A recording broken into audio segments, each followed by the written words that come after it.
Hello दोस्तों, नमस्कार। स्वागत है आप सभी का एजुकेशन मंत्रा में। 69,000 शिक्षक भर्ती अपडेट्स को लेकर एक बार फिर से हाजिर हैं और सबसे बड़ी अपडेट को कवर करने वाले हैं कि इन महारथियों की बहस करेगी 67,867 चयनितों का भविष्य तय। यानी कि कौन कौन से महारथी आपको बहस करते हुए दिखेंगे 15 जुलाई को, उसके बारे में चर्चा करेंगे। बीएड बीटीसी ये शिक्षा मित्रों की तरफ से, और 40-45 बनाम 60-65 की निर्णायक जंग अब सुप्रीम कोर्ट में होने वाली है और हाई कोर्ट में लंबित मुकदमों पर भी पैरवी है ज़रूरी। पैरवी इसलिए ज़रूरी है क्योंकि एक छोटी सी गलती की वजह से 69,000 शिक्षक भर्ती की जो पूर्ण होने की प्रक्रिया थी वो स्थगित हो गई। अदरवाइज 1 से 2 दिन में सबको नियुक्ति पत्र आवंटित हो गए होते। तो चलिए दोस्तों, वन बाय वन हर एक अपडेट को कवर करते हैं। तो वीडियो को लाइक एंड शेयर कर दीजिए और चैनल पर नए हैं तो सब्सक्राइब करके बेल आइकन को भी प्रेस कर दीजिए, जिससे कि लेटेस्ट वीडियोस की नोटिफिकेशन आप सभी को मिलती रहे। तो चलिए दोस्तों, अब सबसे पहले हम बात करेंगे शिक्षा मित्रों के पैनल की तरफ से। शिक्षा मित्रों का पैनल देख लें तो टीम रिजवान की तरफ से गोपाल सुब्रमण्यम और दुष्यंत दवे, वी शेखर, पीएस पटवालिया और राकेश द्विवेदी जैसे टॉप मोस्ट सीनियर एडवोकेट्स का पैनल देखने के लिए मिलेगा, जिसमें से आपने दुष्यंत दवे जी का नाम बड़ी प्रमुखता से सुना होगा, गोपाल सुब्रमण्यम जी का, और वी शेखर और पीएस पटवालिया साहब। पीएस पटवालिया साहब टॉप मोस्ट सीनियर एडवोकेट हैं, राकेश द्विवेदी भी, लेकिन पटवालिया साहब ने ही पिछली बार जो है सोचने पर मजबूर कर दिया सुप्रीम कोर्ट को, और बीएड वाली जो याचिका है उसको भी हाई कोर्ट की डिवीजन बेंच में जो लंबित है उसको मंगवा लिया गया है। ये होता है टॉप मोस्ट सीनियर एडवोकेट्स का मतलब प्रेजेंट होने का अर्थ। क्योंकि सीनियर एडवोकेट्स जब भी होते हैं तो मुकदमे में कहीं ना कहीं एक जीवंतता आ जाती है। अब देखते हैं और पैनल की ओर थोड़ा सा नज़र डालते हैं। तो देखें, अगला पैनल टीम सत्यव्रत पांडे की तरफ से पैनल है, राजीव धवन का, दिनेश द्विवेदी का, और सीतापुर टीम भी कार्य करती है जिसकी तरफ से सीए सुंदरम, और टीम बहराइच की तरफ से मुकुल रोहतगी। बहुत ही नामे ग्रामी सीनियर एडवोकेट्स हैं, शिक्षा मित्रों की तरफ से कह लें। एक बड़ा पैनल है सीनियर एडवोकेट्स का, कुल मिलाकर 5, 2, 7, 2, 9 सीनियर एडवोकेट आपको शिक्षा मित्रों की तरफ से दिखेंगे। वहीं पर अगर देखें तो बीएड और बीटीसी लीगल टीम की तरफ से उत्तर प्रदेश सरकार की पहले बात कर लें, कौन है? तुषार मेहता सॉलिसिटर जनरल हैं, ये बहस करते हुए दिखेंगे, और ऐश्वर्या भाटी हैं एडिशनल सॉलिसिटर जनरल, ये इनको जो है असिस्ट करेंगी, बहस करने को शायद ना दिखें। और संयुक्त लीगल टीम की तरफ से केबी विश्वनाथन टॉप मोस्ट सीनियर अधिवक्ता हैं, ये बहस करते हुए दिखेंगे, और विनय नवारे ये भी सीनियर एडवोकेट्स हैं, अमित पवन और अनूप कुमार ये ओआर हैं, और ये लोग इनको असिस्ट करेंगे।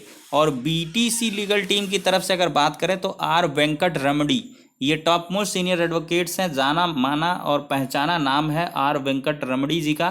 और पल्लव सिसोदिया ये भी सीनियर एडवोकेट्स हैं, और कौशल रजा फरीदी, विनोद तिवारी और डीपी शुक्ला ये इनको जो है असिस्ट करेंगे।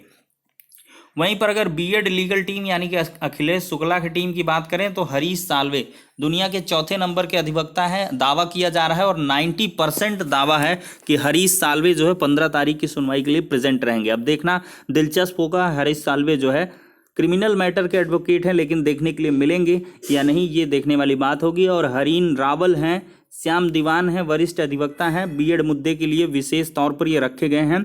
और BEd legal team Ashish Singh team की तरफ से विखा मखीजा ये सीनियर एडवोकेट हैं, और सिद्धार्थ दवे ये भी सीनियर एडवोकेट्स हैं।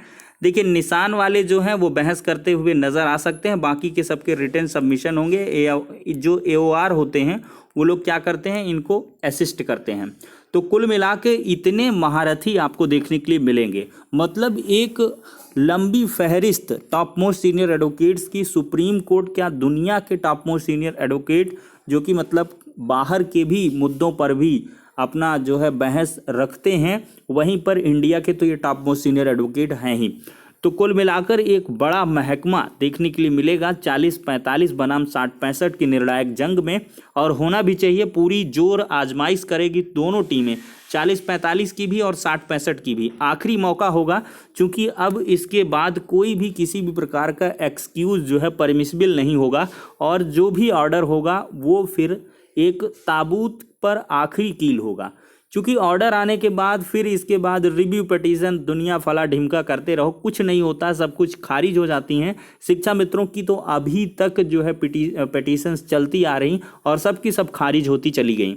तो कुल मिलाकर जो भी ऑर्डर आ जाता है वही जो है रामबाण होता है, पत्थर की जो है आखिरी कील कह लें, ताबूत की आखिरी कील होता है और उसी पर पूरी भर्ती प्रक्रिया आपकी डिपेंड करेगी।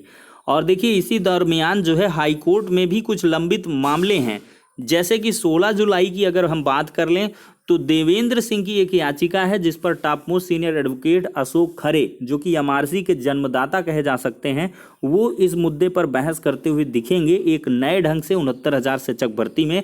तो उस मुकदमे पर भी जो मतलब 67,867 चयनित हैं, अगर वो चयनित सूची बचाना चाहते हैं तो अवश्य ही इनको जो है वहाँ पर भी पैरवी करवानी होगी। और वहीं पर अगर चर्चा कर लें तो नूतन ठाकुर वाली जो याचिका है हाई कोर्ट की लखनऊ खंडपीठ में 2 वीक ऑफ जुलाई में वो सुनवाई के लिए लिस्टेड होगी।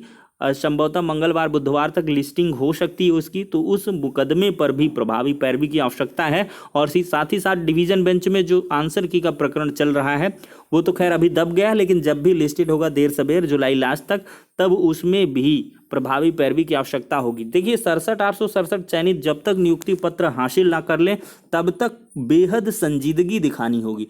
क्योंकि पिछली बार हमने अवेयर भी किया था कि जो उत्तर कुंजी मामला है वो बेहद संवेदनशील है। जब बार बार उसमें डेट लग रही थी और नज़दीक की डेट लग रही थी तब ही हमने भांप लिया था कि ये मुद्दा सीरियस है। और देखिए सार्वजनिक पटल से ये कह देना कि इस पर स्टे आ सकता है, थोड़ा सा कचोटने जैसा होता है। अभ्यर्थी उसमें फिर उल जलूल कहने लगते हैं कि आप जो है ऐसा कह रहे हैं वैसा कह रहे हैं, लेकिन पूरी संभावना दिख रही थी। तो कुछ ऐसे मुद्दे हैं जिसमें अभी से आगाह करा दे, एमआरसी एक ऐसा प्रकरण है जो कि उठा पटक कर सकता है। तो इसमें प्रभावी पैरवी की आवश्यकता रहेगी। और राष्ट्रीय पिछड़ा वर्ग आयोग पर होने वाली जो सबमिशन है उस पर भी सभी को ध्यान देने की आवश्यकता है। जुलाई के 2nd वीक में टाइम पीरियड लैप्स हो रहा है, ख़त्म हो रहा है और राज्य सरकार की तरफ से काउंटर एफिडेविट यानी कि हर हाल में फाइल किया जाना चाहिए। और पूरी यहाँ तक जानकारी मिल रही है कि काउंटर एफिडेविट जो है वो फाइल हो जाएगा। और ये एमआरसी प्रकरणों पर अन्य जो भी मुद्दे हैं वो भी लिस्टेड हैं, जुलाई के 2nd वीक लास्ट वीक तक में आपको देखने के लिए मिल जाएंगे। तो ये एमआरसी प्रकरण गंभीर है, इस पर भी ध्यान देने की आवश्यकता है। और बाकी जो मुद्दे हैं वो चलते रहेंगे, पेटिशनर बेस्ड रिलीफ मिलता रहेगा और वो बात की बात है। लेकिन यहाँ पर जो कुछ ऐसे प्रकरण जो संपूर्ण भर्ती प्रक्रिया को प्रभावित कर सकते हैं उसमें एमआरसी जो है प्रमुखता से है। क्योंकि एमआरसी का मुद्दा कहीं ना कहीं हाई कोर्ट से लेकर सुप्रीम कोर्ट तक की ताकत रखता है। यानी कि ये ऐसा मुकदमा है जो कि सुप्रीम कोर्ट तक जाएगा। हम अभी से कह दें एमआरसी मुद्दे पर जो आरक्षित वर्ग के अभ्यर्थी हैं वो पीछे नहीं हटने वाले, वो सुप्रीम कोर्ट तक जाएंगे। आप देख ही सकते हैं 68,500 का जो एमआरसी का मैटर है, सिंगल बेंच से मतलब एमआरसी मतलब पर निर्णय हुआ, जनरल कैंडिडेट्स को उसमें प्रॉफिट नहीं दिया गया, डिवीज़न बेंच पहुंचा, डिवीज़न बेंच से रिवर्ट होकर सिंगल बेंच आया, सिंगल बेंच ने फिर वही आदेश रखा, फिर ये मामला डिवीज़न बेंच पहुंचा। अब उसकी भी सुनवाई आपको देखने के लिए मिलेगी। अभी सुनवाई थी उसमें नेक्स्ट डेट लग गई। तो कुल मिलाकर एमआरसी कुछ ऐसे प्रकरण हैं जो कि सुप्रीम कोर्ट तक पहुँचेंगे। यहीं पर देख लीजिए पिछली जो शिक्षक भर्तियों का जिला वरीयता संबंधी केसेस शायद 16 या 17 जुलाई को सुनवाई के लिए लिस्टेड है सुप्रीम कोर्ट में। वो भी बेहद खास मुद्दा है, लेकिन कुछ नहीं होना है। जो अपॉइंटेड हैं, चयनित हैं, तो फिर क्या है, मुकदमे चलते रहते हैं और आपकी नौकरी भी चलती रहती है।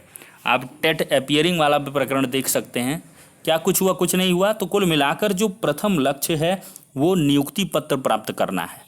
यानी कि 67,867 या 69,000 में जो भी चयनित हों वो जब नियुक्ति पत्र पा लेंगे, आप प्राथमिक विद्यालयों की दहलीज में अपना पहला कदम रख देंगे, तब से समझ लीजिए कि अब ठीक है, अब कुछ नहीं होने वाला। फिर कुछ नहीं होता है वो दूसरा मुद्दा हो जाता है। लेकिन जो है यहाँ पर सबसे बड़ी गंभीरता यही होगी। देखिए अभी यहाँ पर आंसर की पर अगर जो है स्टे नहीं आया होता तो सारे के सारे प्रकरण एकदम फीके हो गए होते। लेकिन कहीं ना कहीं जो 40-45 वर्सेस 60-65 का प्रकरण है वो बेहद गंभीर है। 15 तारीख को पूरी उम्मीद है, एक तरीके से पूरा सब कुछ तैयार है। अब जज साहब पर निर्भर है और जहाँ तक हमें लगता है वो सुनवाई करेंगे और जो उनके कलीग हैं उनका वो वेट करेंगे नेक्स्ट डेट में, यानी कि आगामी दिवसों में। चूँकि एक दिन में तो मामला फाइनलाइज नहीं होगा, वो उनको जो है असिस्ट करेंगे, यानी कि साथ में हो जाएंगे सब लोग, और फाइनली जो है इस पर जो है एडजर्नमेंट देखने के लिए नहीं मिलेगा, ऐसी पूरी की पूरी उम्मीद है।